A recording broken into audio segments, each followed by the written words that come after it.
What the hell? What on earth is that? Oh my god, it's the Deview! Where there's a 0% chance of hearing that something is good, there's a 0% chance of hearing that something is bad, and there's a 0% chance that Professor Mirror knows what tag is. Are you serious? Open your eyes, mate. So the patrons have spoken, and today we're talking about new Pokemon Snap. I'm pretty sure I already played Pokemon Snap in the last Deview, but fine, at least I don't have to kill Kecleon in this one. How often does this happen? Fans salivate over a sequel to a beloved classic for years, decades on end. They spend so much time fantasizing about what a new game in the series would be like on current hardware, how it could work in the modern era, and then they just get it. They just get given almost everything they've ever asked for, and from Nintendo of all companies. New Pokemon Snap cares more about Pokemon than Pokemon has for the past 10 years. For the better part of a decade, the Pokemon have moved with all the liveliness of Mark Zuckerberg in a giant tub of Vaseline, but new Pokemon Snap is a reminder of the ominous, daunting power Pokemon holds over us all. The simplest things will elicit the most monkey-brained responses from you in this game. Take Liepard, for example. Does anyone outside of hardcore Pokemon fans know what Liepard is? Do the hardcore fans really even care? No! But then you see it fully realised in 3D, moving like a real creature in a real world for the first time, and you go, oh my god, it's fucking Liepard. In every corner of new Pokemon Snap's densely packed courses is a Pokemon behaving like you've never seen it before, and like you've always wished you could. If you're nostalgic for the series like I am, this game has to expend so little effort to get you jumping out of your chair in excitement. Beartic runs on 4 legs like an actual polar bear? I scream! Charizard and Tyrantrum square off in the centre of an active volcano. I scream! Vanillux walks back and forth in a straight line. I scream.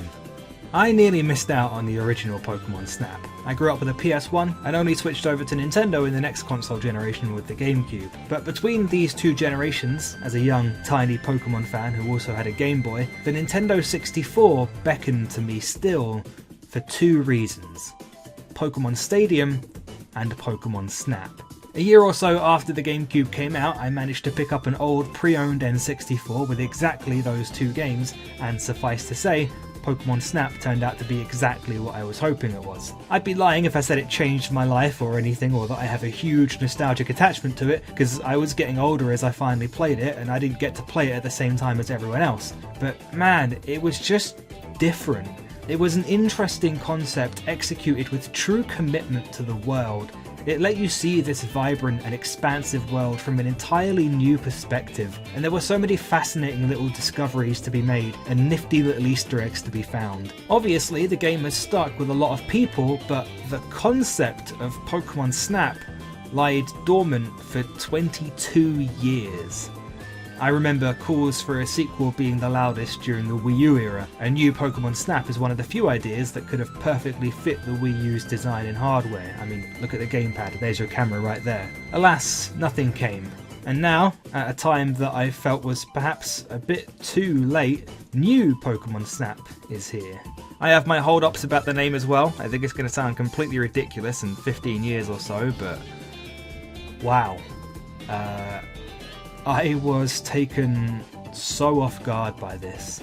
For the uninitiated who had never played Pokemon Snap, original or new, it's exactly what it looks like. It's a game about taking pictures of Pokemon from the safety of an all-terrain vehicle. You earn points from your photos based on a bunch of different common sense photographical categories, such as their position in the frame, the direction they're looking, any unusual behaviour they may be exhibiting, and so on and so forth. Every course is teeming so full of little things that can easily be missed that you'll practically never get good photos of everything notable in one go. In some cases, it's literally impossible because you'll need an item that you can't get until later on for the Pokemon to interact with, like say an apple, to trigger certain moments. Thus, Pokemon Snap encourages you to replay its courses multiple times so you can take everything in and learn them back to front in order to gather enough points to progress. The game doesn't get easier, you get better. Now, if the concept of going in with the understanding that you're not going to nail everything on your first try and expecting to have to replay the same sections of gameplay so that you can improve and eventually progress sounds familiar to you, then that's probably because it is. Yes, Pokemon Snap is a roguelike. But this is where the differences between the original and the new come in. Even with all the stuff going on in the course, when you revisited a course in the original Snap, little would ever change. New Pokemon Snap, however, goes much further to gamify the core of Pokemon Snap at just about every avenue. The points your photos earn go towards a research level, and when you increase your research level on a course, things about that course change. Pokemon start behaving differently on the course. They appear in different places, and perhaps most interesting, new Pokemon appear altogether. When you go to the jungle during the day at Research Level 1, a trio of Bounsweet can be seen sitting together on a tree branch, but fly away when you get too close to them. At higher research levels, they happily sit there and observe you as you pass, no longer seeing you as a threat. And then I throw an apple at him. Get fucked. New Pokemon Snap introduces requests. Little side missions where the game's various cardboard cutouts ask you to submit photos of various fascinating behaviours. There's a lot of requests in this game. I'm talking like over 20 pages worth and... hang on. Well, well, well. As if a callback to one previous Deview wasn't enough, look who it is. Todd! And one of the great things about having a fully dynamic game engine is all of this just works. And as if its visuals alone were not enough to strip Pokemon Sword and Shield naked and embarrassed in front of the whole class, new Pokemon Snap, in many of its courses, eventually starts offering you 2 different directions to travel in. That's double the amount of directions Pokemon Sword and Shield let you travel. There's more courses than the original Pokemon Snap, each with different research levels, branching paths, and many of them with day and night variants to boot. There's Illumina Pokemon, which serve as kind of a pseudo boss fight for each of the game's islands. Eventually you get to go around the research facility in the game's menus as a course and photograph the Pokemon there. Then I throw an apple at him. Get fucked. It's astounding how much mileage new Pokemon Snap is able to get out of such a simple premise. Even after the credits roll and the game's abrupt and cornier than a cornfield final cutscene has assaulted your sensibilities, there's still so much content to be seen. There's more research levels to gain and requests to be fulfilled, and the game has more Easter eggs than Easter. Fuck. It's not going to be for everyone. If you're not a lifelong Pokemon fan who also happens to be nerdishly enthusiastic about nature and wildlife, then it's hardly an action-packed thrill ride, but as both of those things, and someone who played the original, new Pokemon Snap feels like a game that was moulded from the ground up for someone like me. If the concept of pointing and clicking at things in specific combinations at specific times in order to progress sounds familiar to you, well, that's probably because it is. Yes, Pokemon Snap is a point-and-click adventure. Damn, I sure have done a lot of explaining things and talking like a regular human being so far, eh? Here's a little tip for those of you trying to figure out how I really feel. The less I like a game, the sillier the Deview tends to get. I don't do that intentionally, it's just kind of how it happens. Keep that in mind for the future. Here's the Deview word of the day. The Deview word of the day is aperture. A lot of people know of the word aperture from the Portal games, which are set in aperture science facilities, but did you know that aperture is actually primarily a photographic term? If the modern camera is modelled after the human eye, then the aperture is the iris. It's the part that lets the light in. Aperture is sparingly used as a more general term for a small hole or gap that lets light in, though it's mostly heard of in the field of optics. And yep, that's it. No big long origin story this time. They're not all going to be as long as the last one. Kind of feels like it ended a bit prematurely, doesn't it? Any of you guys seen the movie Nightcrawler before? It's Jake Gyllenhaal is a freelance journalist who goes around LA at night documenting real crime and selling it to a local news station. And the more he does it, the more unhinged he becomes. He gets like obsessed with capturing more gritty and gruesome scenes. He develops this deeply disturbing fascination with violence and chaos. Yeah, sorry, just kind of started rambling there. I don't even know why I brought it up. It's not even relevant.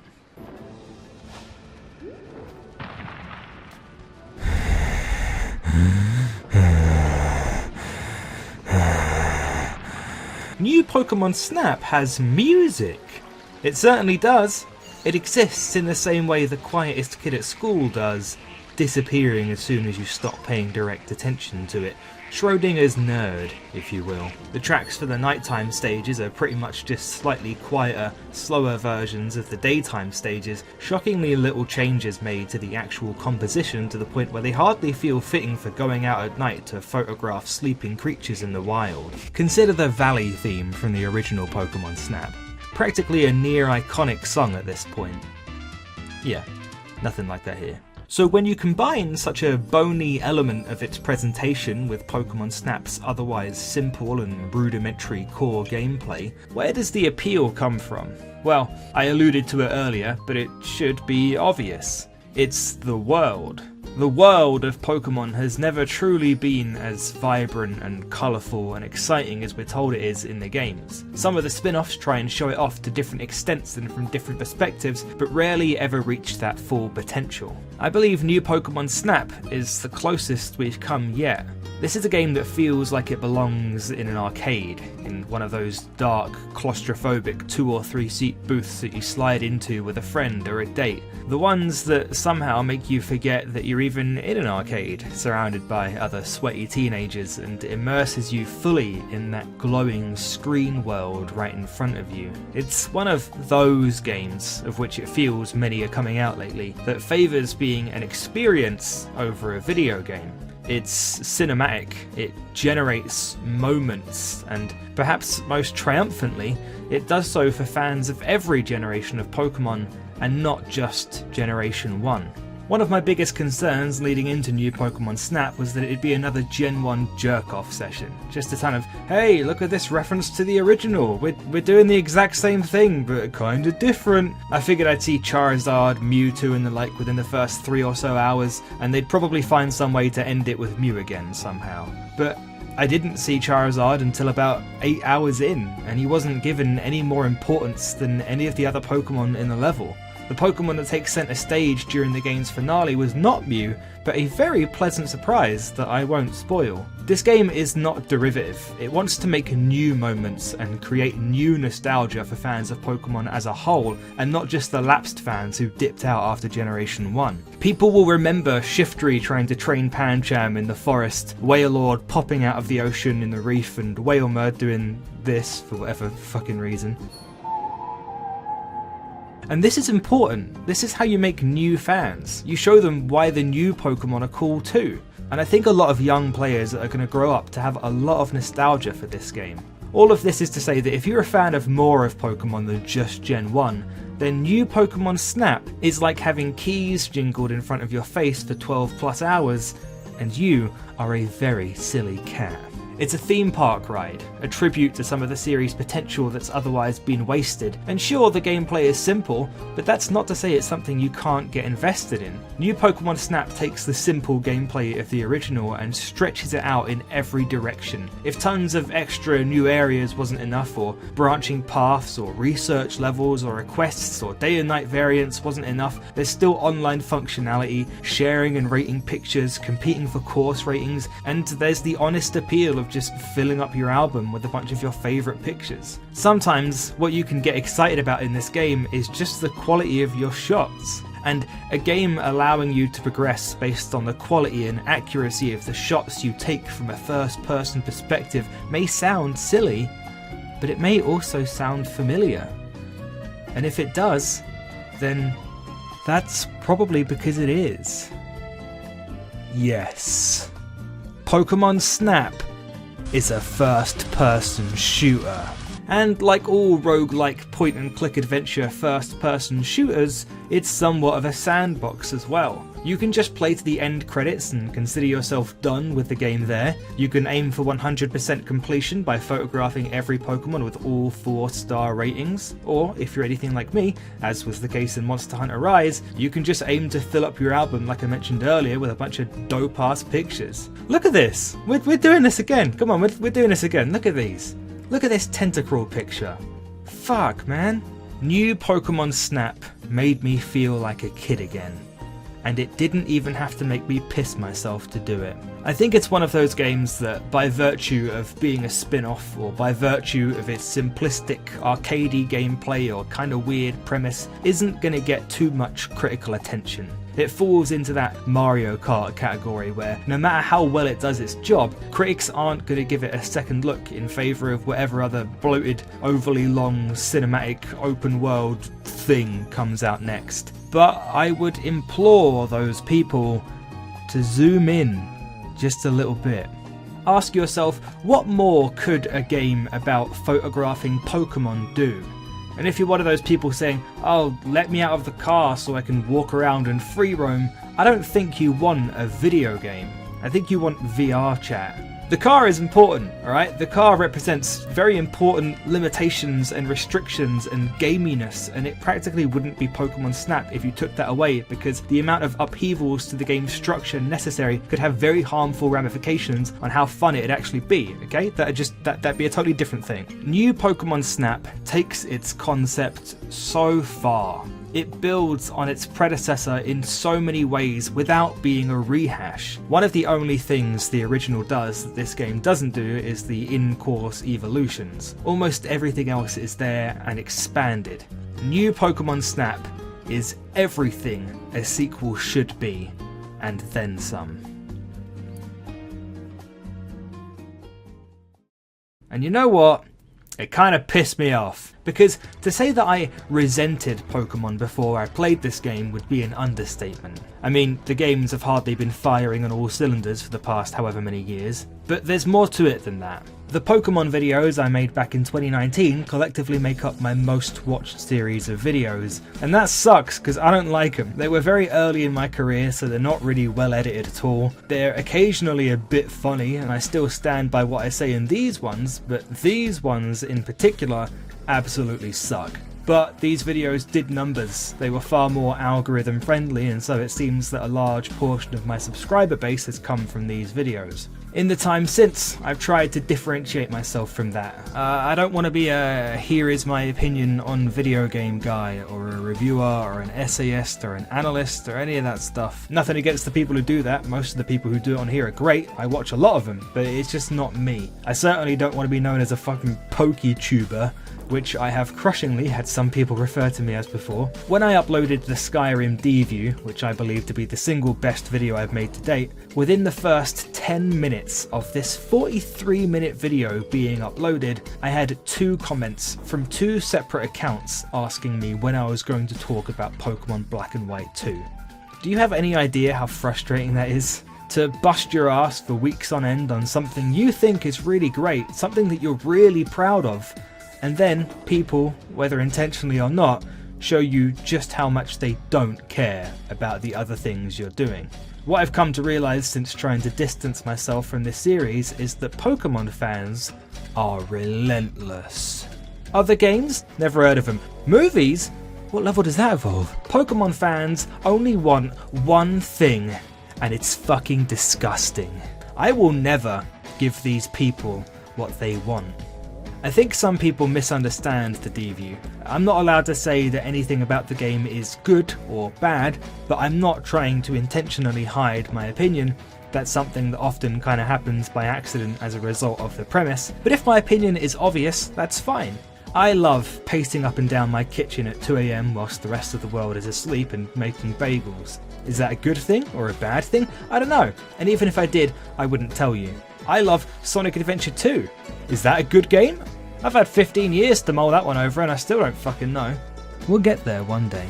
It pains me to say that I love new Pokemon Snap. I was very ready to disassociate myself entirely from this series I've grown to resent because of internal and external factors, but this has reminded me of what I saw in the series, why it matters to me. It's impossible to resist. I think this game is really something special, and it's also utterly terrifying. New Pokemon Snap has proven to me once and for all, no matter how I may try to resist it, that if Pokemon wanted to make me join the military, it could. And years down the line, when it's evolved from a huge media franchise into a powerful propaganda tool, and the Pikachu patterned recruitment posters litter the walls in the streets and the blackened alleyways, I'll be flying high above in my fighter plane fashioned to resemble a Skarmory, dropping the bombs on the savages below whilst Tubia Master blares from my speakers. And if many of my most depressing YouTube comments are anything to go by, I assume I'll see you there, comrade.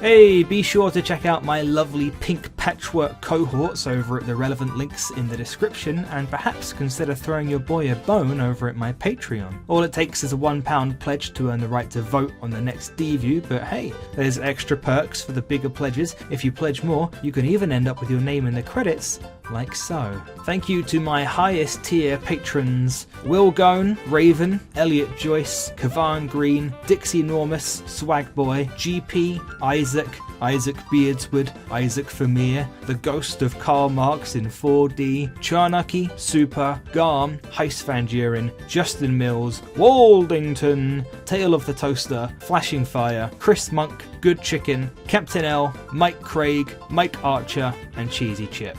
See you all soon.